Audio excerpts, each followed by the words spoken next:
Baik, Assalamualaikum warahmatullahi wabarakatuh. Hari ini kita akan membahas yaitu nilai, sikap, emosi, dan budaya dalam perspektif manajemen. Adapun yang akan kita bahas adalah Big Five Personality Trait, kemudian nilai terminal dan nilai instrumental, dan budaya organisasi. Sebelum kita mulai, sebaiknya kita membaca doa menurut kepercayaan kita masing-masing. Doa mulai. Amin.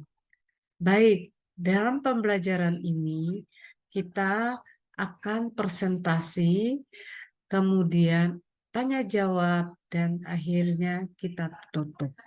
Untuk itu kami persilakan untuk kelompok penyaji memaparkan hasil presentasinya. Silakan. Terima kasih. Selamat pagi Ibu dan teman-teman semua. Ya, Kami dari kelompok 2 akan mempresentasikan materi kami yaitu nilai sikap, emosi, dan budaya dalam perspektif manajemen. Jadi materi yang akan disampaikan ada 3, yaitu yang pertama ada Big Five Personality Traits, yang kedua nilai terminal dan nilai instrumental, yang ketiga ada budaya organisasi. Sebelumnya saya akan memperkenalkan anggota kelompok kami dari kelompok 2. Saya Zevanya Gedalia Risakota.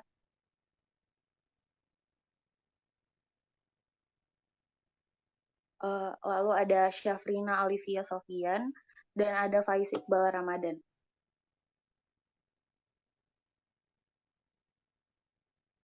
Masuk ke materi yang pertama, Big Five Personality Traits.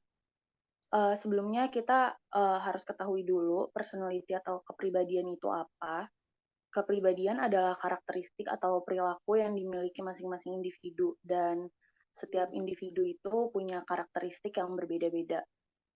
Faktor yang mempengaruhi kepribadian itu sendiri ada biologis, ada lingkungan juga, lalu ada studi kembar yang menunjukkan bahwa alam dan pengasuhan itu juga berperan dalam perkembangan dari kepribadian kita. Hal ini make sense karena lingkungan awal kita itu kan awal kita tumbuh yaitu di keluarga, jadi itu berpengaruh banget sama kepribadian kita.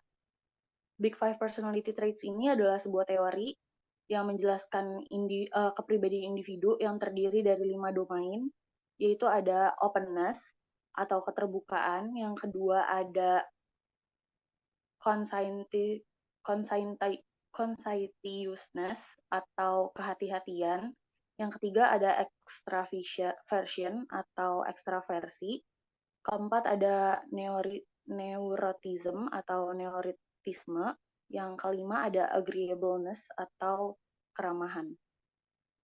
Pada awalnya teori ini diperkenalkan sama Goldberg pada tahun 1981, tetapi dalam perkembangannya itu teori Big Five ini berawal dari Cartol, yaitu Srivastava dan John pada tahun 1999.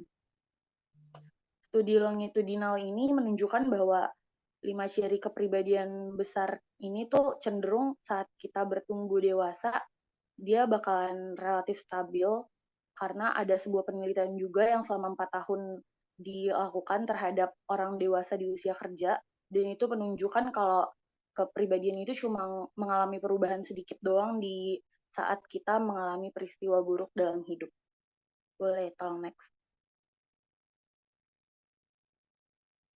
Ya, jadi seperti yang tadi saya bilang, Big Five Personality Traits ini, yang pertama ada openness atau keterbukaan. Jadi orang yang memiliki kepribadian ini tuh orangnya terbuka sama hal-hal baru, atau dia tuh senang melakukan hal-hal baru dan menikmati pengalaman baru. Ciri-cirinya itu dia punya ide-ide baru, terus rasa ingin tahunya dia tuh juga tinggi, dan dia itu terbuka untuk mencoba hal-hal baru dan memiliki imajinasi yang tinggi dan kreatif. Nah, orang-orang dengan kepribadian ini tuh cenderung menyukai bidang seni. Yang kedua ada conscientiousness atau kehati-hatian. Orang dengan kepribadian ini itu mengacu pada keinginan untuk melakukan tugas dengan baik atau menjalankan kewajibannya dengan serius gitu. Jadi dia sangat berhati-hati dan sangat teliti orangnya. Terus mereka itu juga pekerja keras dan dapat diandalkan. Terus yang ketiga ada extraversion atau ekstraversi, atau mungkin lebih umum kalau kita tuh ngenalinnya namanya extrovert. Nah, orang-orang dengan kepribadian ini tuh dia banyak bicara, terus dia juga senang ketemu sama orang-orang baru, terus kemampuan sosialisasinya tuh tinggi banget, dan dia tuh cenderung mendapat energi kalau misalnya dia ada di sekitar orang lain. Jadi, dia orangnya energik di dalam situasi sosial. Yang keempat ada neurotism atau neurotisme, itu disebut juga ketidakstabilan emosi. Jadi orang dengan kepribadian neurotisme yang tinggi itu, dia cenderung emosi negatifnya tuh kuat, dia lebih rentan gitu terhadap stres. Jadi dia gampang depresi, gampang sedih, terus dia itu nggak bisa mengatasi stresnya itu dengan baik. Jadi dia mudah marah, terus rasa khawatirnya itu berlebihan, dan moodnya juga jadi gampang berubah-ubah. Yang kelima ada agreeableness atau keramahan. Orang dengan kepribadian itu orangnya ramah dan dia peduli pada keharmonisan sosial. Ciri-ciri dari kepribadian itu dia tuh nggak egois, terus dia itu juga pemaaf dan dapat dipercaya. Dia juga suka bekerja sama dengan orang lain dan tidak suka mencari kesalahan orang lain. Materi yang selanjutnya adalah nilai terminal dan nilai instrumental. Kita bahas dulu nilai terminal. Apa sih nilai terminal? Nilai terminal adalah tujuan yang ingin dicapai seseorang selama hidupnya. Mereka menandakan tujuan dan sasaran akhir dari kehidupan seseorang, dan mereka adalah tujuannya. Oleh karena itu, mereka juga disebut sebagai keadaan akhir dari keberadaan. Nilai terminal adalah nilai tertinggi dalam sistem nilai seseorang. Oleh karena itu, mereka sangat penting. Nilai-nilai ini dimiliki oleh grup secara keseluruhan. Dan di sampingnya ada contohnya, yaitu dunia yang damai, artinya bebas dari perang dan konflik, keamanan keluarga atau merawat orang yang dicintai, kebebasan, kesetaraan, harga diri, kebahagiaan, kebijaksanaan, dan keamanan nasional. Selanjutnya ada nilai instrumental. Nilai instrumental adalah mode perilaku dalam mencapai nilai terminal. Nilai-nilai ini sering digunakan dalam kehidupan sehari-hari. Nilai-nilai ini menyebabkan konflik karena mereka berbeda dalam suatu kelompok. Umumnya, nilai-nilai ini menunjukkan cara-cara yang akan diikuti seseorang untuk mencapai tujuan dalam hidupnya. Dan contoh nilai instrumental ada ceria, jujur, pengendalian diri, mampu, ambisius, sopan, dan imajinatif. Budaya organisasi. Dalam mengelola perusahaan, budaya organisasi merupakan sesuatu yang sangat penting karena berpengaruh positif dan signifikan terhadap kinerja karyawan. Budaya organisasi dapat digunakan sebagai salah satu alat manajemen untuk mendorong karyawan agar berperilaku positif, inovatif, dan produktif. Oleh sebab itu, budaya organisasi harus diterapkan supaya perusahaan berhasil sukses. Boleh di next? Nah, apa itu budaya organisasi? Budaya organisasi dapat didefinisikan sebagai perangkat sistem nilai-nilai, keyakinan-keyakinan, asumsi-asumsi, atau norma-norma yang telah lama berlaku, disepakati dan diikuti oleh para anggota suatu organisasi sebagai pedoman perilaku dan pemecahan masalah-masalah organisasinya. Budaya organisasi merupakan suatu kegiatan sosial yang tidak tampak, yang dapat menggerakkan orang-orang dalam suatu organisasi untuk melakukan aktivitas kerja. Dalam suatu perusahaan, jika budaya organisasinya kuat, nilai-nilai kebersamaan yang dipahami secara mendalam dan diperjuangkan oleh sebagian besar anggota organisasi, maka akan mendukung tujuan-tujuan organisasi. Sebaliknya, jika budaya organisasinya lemah, maka akan menghambat tujuan-tujuan organisasi itu sendiri. Nah, perkenalkan, nama saya Fakri Kamal Farisi dari kelompok 4. Jadi saya ada 2 pertanyaan terkait device personality yang tadi. Yang pertama pertanyaannya adalah, bagaimana kita mengetahui kita itu masuk ke dalam personality yang mana? Tadi kan ada 5. Nah, itu kita masuk salah satu dari kelima tersebut tuh, cara mengetahui itu dari mana? Apakah ada tes atau perlu observasi diri sendiri atau seperti apa? Nah, pertanyaan keduanya itu adalah, apakah ada kemungkinan personality kita yang kita miliki sekarang itu akan mengalami perubahan ke depannya karena suatu hal? Nah, kalau misalnya ada perubahan, itu tuh cara mengatasinya gimana? Apalagi dalam bidang pekerjaan yang mungkin saja kita tekuni ke depannya.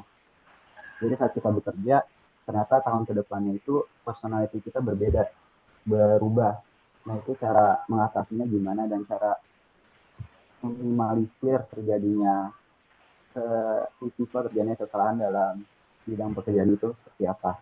Mungkin itu saja yang bisa saya sampaikan. Terima kasih. Menjawab pertanyaannya Fahri yang pertama, Iya. yaitu bagaimana kita mengetahui kita masuk ke personality yang mana. Iya. Caranya yang pertama sih kita mengenali diri kita sendiri dulu. Kan kita juga yang tahu apa kelemahan dan kekurangan kita. Terus yang paling akurat juga sebenarnya yang tadi Ibu udah bilang, yaitu tes psikolog. Itu kita melakukan tes di psikolog, tapi kalau mungkin kayak itu terlalu sulit, ada sekarang tuh di internet juga banyak banget tes-tes tentang kepribadian gitu yang gratis, dan itu lebih simpel sih buat dilakuin, walaupun keakuratannya itu nggak seakurat kalau kita tes langsung ke psikolog.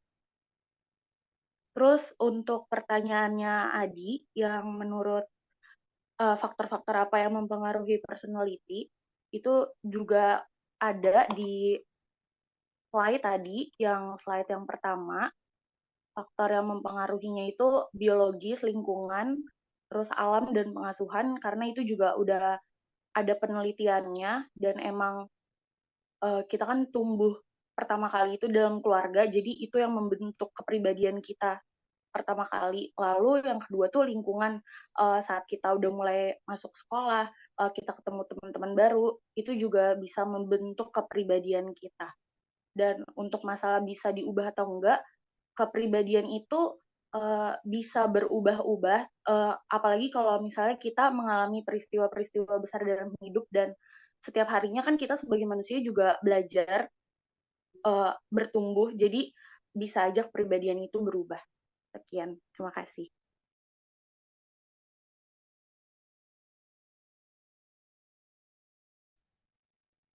Ya. Baik, terima kasih untuk kelompok 2 yang telah menyajikan nilai, sikap, emosi, dan budaya dalam perspektif manajemen. Baik, diskusi juga sudah. Akhirnya saya mengucapkan banyak terima kasih kepada kelompok penyaji dan pertanyaan. Akhirnya kita tutup pertemuan kita dengan mengucapkan wassalamualaikum warahmatullahi wabarakatuh.